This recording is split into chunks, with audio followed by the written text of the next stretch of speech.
जिज्ञासा। जिज्ञासा ही तो ज्ञान का आधार है।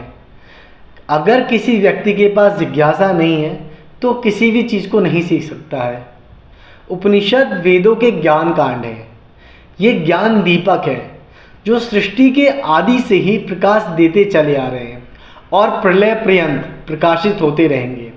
इनके प्रकाश में वह अमृतत्व है जिनसे सनातन धर्म के मूल का सिंचन किया गया है।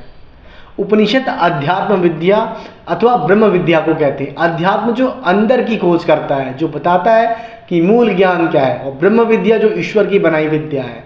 पराविद्या और अपराविद्या वेदों के अंतिम भाग होने के कारण इन्हें वेदांत भी कहा जाता है। इन्हें उपनिषद वेदांत भी कहते हैं। वेदों का अंतिम ज्ञान है ये। उपनिषद शब्द उप और नी उपसर्ग तथा सद धातु के संयोग से बना है। सद धातु का प्रयोग 3 शब्दों में किया जाता है। गति अर्थात गमन में, और प्राप्त करने के संदर्भ में होता है। सद धातु के अर्थ हैं जैसे कि विनाश, गति, ज्ञान प्राप्त करना और शिथिल करना।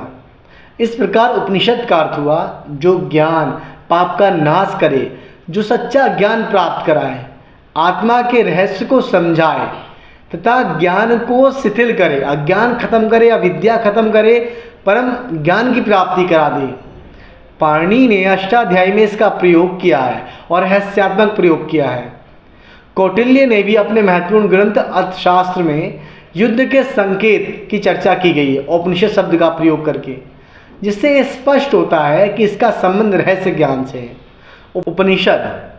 उपनिषद वेदों के ज्ञान कांड है जो सृष्टि के आदि से ही प्रकाश देते चले आ रहे हैं, जिसमें सनातन धर्म के मूल का सिंचन है।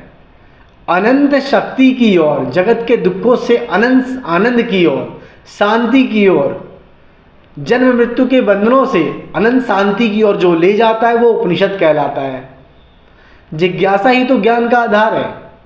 लेकिन यदि हमारी जिज्ञासा किसी बच्चे की तरह है, वो बच्चा चाहता है हर समय कुछ ना कुछ जानते रहे, इसे देखा तो क्या ये क्या, उसे देखा तो क्या वो क्या है, लेकिन उसका मूल उत्तर मिलके भी उसे नहीं प्राप्ति कर सकता है। क्यों? क्योंकि जो जिज्ञासा है वो जिज्ञासा बताती है कि किस प्रकार की आपकी जिज्ञासा है। सच्ची जिज्ञासा वह होती है जो हमें उसका वर्णन करा दे।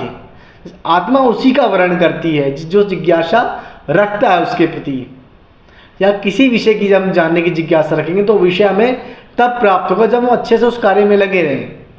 जिस प्रकार मलिन वस्त्रों पर रंग ठीक प्रकार से नहीं चढ़ता है, और जिस प्रकार बंजर भूमि में जहाँ लंबी लंबी जड़ें घासें उत्पन्न हो जाती हैं, और यदि धान का बीज वहाँ बोया जाए तो वह अंकुरित नहीं होता, और यदि अंकुरित हो भी जाए तो उससे बड़ा नहीं होता क्योंकि वो मूल रूप से अच्छी भूमि नहीं है। ठीक उसी प्रकार उपनिषद की जिज्ञासा होने के बावजूद भी कई लोग इसका फल नहीं प्राप्त कर सकते। जिज्ञासा के साथ आपका प्रयत्न भी इसमें निर्भर करता है, तो उसमें आत्मनिष्ठा रूपी वृद्धि और जीवन मुक्ति रूपी फल की प्राप्ति कभी नहीं होगी यदि वो सही प्रकार से जिज्ञासा नहीं रखता है। तो वेद के बाद ब्राह्मण आए, ब्राह्मण के बाद आरण्यक, आरण्य के बाद उपनिषद आए।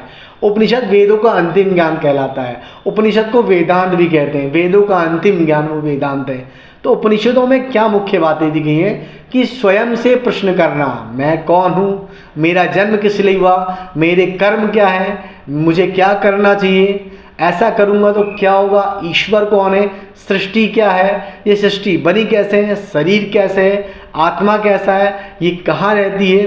तो ये प्रश्न स्वयं से करते हैं। जब हम स्वयं से प्रश्न करते हैं तो हमें इसका उत्तर मिलता है। उत्तर मतलब एक वह जीवन का राह मिलता है, इसमें हम चल सकते हैं अपने जीवन को सही मार्ग पर ले जा करके। तो उपनिषद हमें ज्ञान कराते हैं कि हमें इस जीवन को कैसे जीना है। देखिए 2 तरह की चीज़ें होती हैं, एक वो जो हमें पता है, एक वो जो हमें पता नहीं है।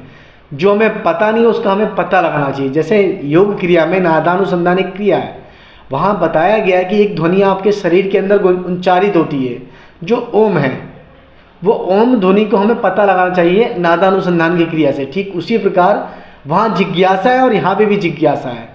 तो भारतीय सनातन संस्कृति के जितने भी ग्रंथ हैं वो उसमें मुख्य रूप से ये बातें बताएंगे। जैसे नारद भक्ति सूत्र में पहला सूत्र बोलते हैं कि अथा तो भक्ति जिज्ञासा महा, सांडिल्य जी ने भी सेम यही बोला है।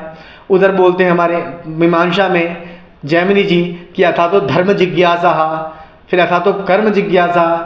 तो जिज्ञासा मतलब जानने की जिज्ञासा हो तभी किसी चीज़ की आगे हम बढ़ सकते हैं, उसको प्राप्त कर सकते हैं।